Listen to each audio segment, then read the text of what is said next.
Good morning. Welcome to Thoughts Can Change Your Life. And today, I thought I'd just go down this path of love is. We're talking about that in the class I did last night, and it's been on my mind because I don't think many people have an idea what love is. I think people have been domesticated. They've been brainwashed into believing that love is something that you're not. That's not really love.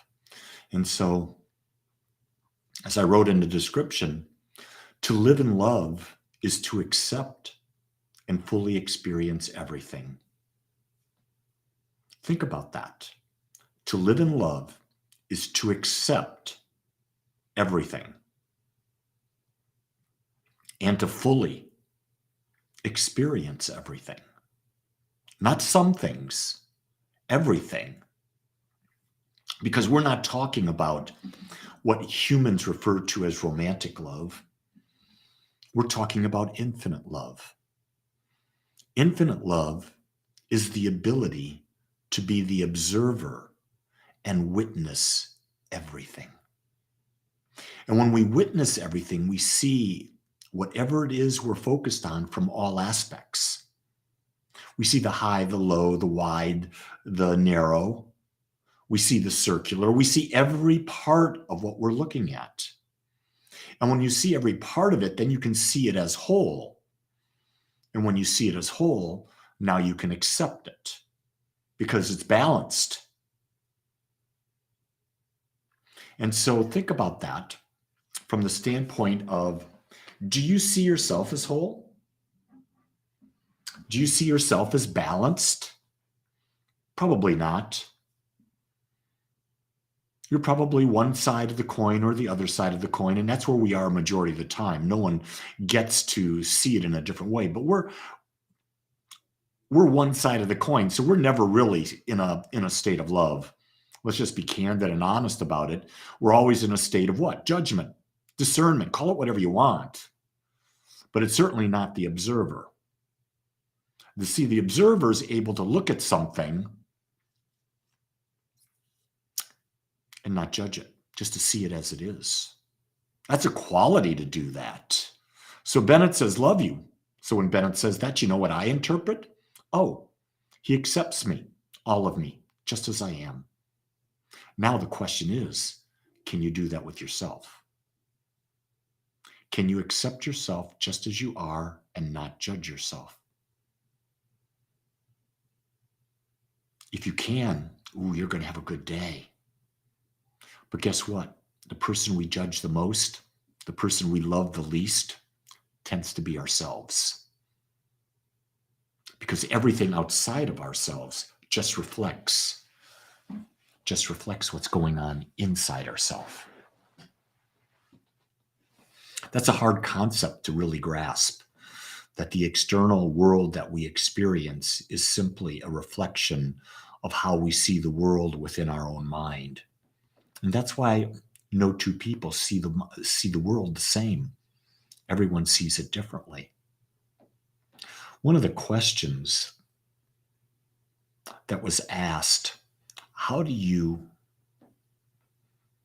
look at the world today with what's going on? Let's just take Russia and Ukraine. How can we have peace on earth all the time? And I basically said, it's not possible. Because what is the world? The world is a reflection of the consciousness of humanity. So let's break it down. I'll take Ian, for example. I know Ian. He's in California. Ian, so in the course of your day, do you love yourself? Do you accept yourself? And do you judge yourself? The answer would be yes. So let's do this. When we say love, which is fully accept, wouldn't that be a perfect state of peace? Yes. And when we're judging ourselves, couldn't that be a state of war? Because what are we doing? We're comparing ourselves to something outside ourselves and judging ourselves. So within ourselves, we have peace and we have war. Now take it that you have a partner. Now, in your relationship with your partner, is there peace? And is there war? Judgment? The answer would be yes. In your family, is there peace? Is there judgment? War? In your city, is there peace and judgment? Yes. In your state, peace and judgment. In your country, peace and judgment. In the world, peace and judgment. So when you break it down that way, you fully understand that the world is simply a reflection of the consciousness of humanity. And you wonder why we can't have peace all the time? It's because there's no individual on the planet that has peace all the time. So how can the outer world demonstrate what the inner world is not demonstrating? That's a pretty deep concept that we just went over. What are your thoughts about that? Do you see it? Do you understand it? Does it make sense? Do you want to challenge it? Remember, I don't know that I'm right. I'm just presenting ideas. I'm presenting ideas for you to question. Presenting ideas for how you can maybe look at things a little differently, come up with a new perspective. You see, it's only when we're open to the possibility of new questions and things of that nature that we expand. And here's the purpose of life in my mind. The purpose of life is just to become more aware of the infinite nature that we all are. And the only way we can experience a greater life is to become more aware. If we stay in the same consciousness we're in now, the same level of awareness we're in now, we're just going to have the same life over and over and over again. And that's what most people are doing. Most people are not doing anything to shift their level of awareness, to expand that level of awareness. And in doing so, they're bored. Remember, it's like you've got a camera that's got a zoom focus, and your focus is zoomed in. You're zoomed in on that I am. But when you're focused on the I am, you don't see anything else around it. To be aware is to take yourself out of focus and let everything come in. That's not easy. It's not easy because what do we focus on? What we think about most. Isn't that interesting? We focus on what we think about most. If a mother goes into a store, what's she going to focus on? Things for the children. If a businessman is going into some place, he's looking at what are the opportunities to do a business here. An athlete, when they go into an area, the first thing they're going to do is, where can I do my trade? Where can I do my trade? Whether it's running, whether it's swimming, whether it's weightlifting, whether it's yoga, whether it's mountain climbing, whatever it is, they're looking for that one thing that their mind is focused on. You see what I'm getting at? But while we're focused on one thing, everything else around it we're missing out on. The greater our level of awareness, the greater our experience of life will be.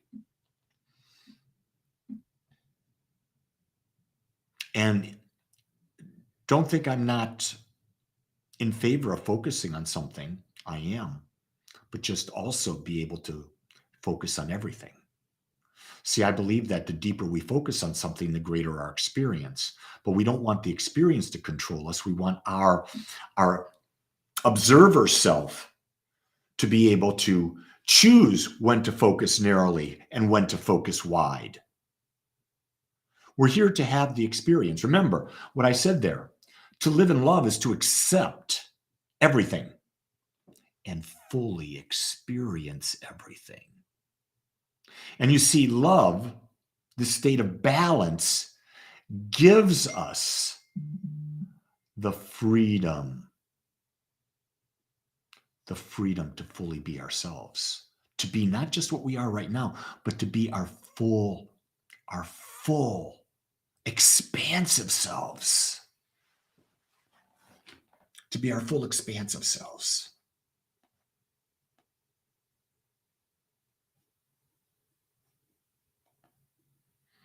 You're right, Joanna. Without contrast, why would we be here? What is there to experience? What is there to become aware of? Now, I don't know why it's about us becoming aware. I don't have that idea. I just know that that seems to be the case. At least for me, I'm being called to become more aware. And the more aware I become, the greater the life I experience. And I love that. I love, love, love freedom. But the freedom I love most is to be me. The people I want to be around are the people who give me freedom to be me. Not a lot of those people. That's why I don't spend a lot of time with a lot of people. I spend time with people who give me freedom to be me. The relationship I have with my wife, we've known each other over 50 years, going on 51 years. We've always done our best to give the other the freedom to be themselves. And probably Jean giving me freedom more than me giving Jean freedom in the past. I still had that idea that I could control my partner. And then I've gotten over that. I offer advice only when asked. Did you just hear what I said, everyone out there? Offer advice only when asked. If they're not asking, don't be given. Waste of time. Waste of time. Love is whatever you decide it is. But here's the thing.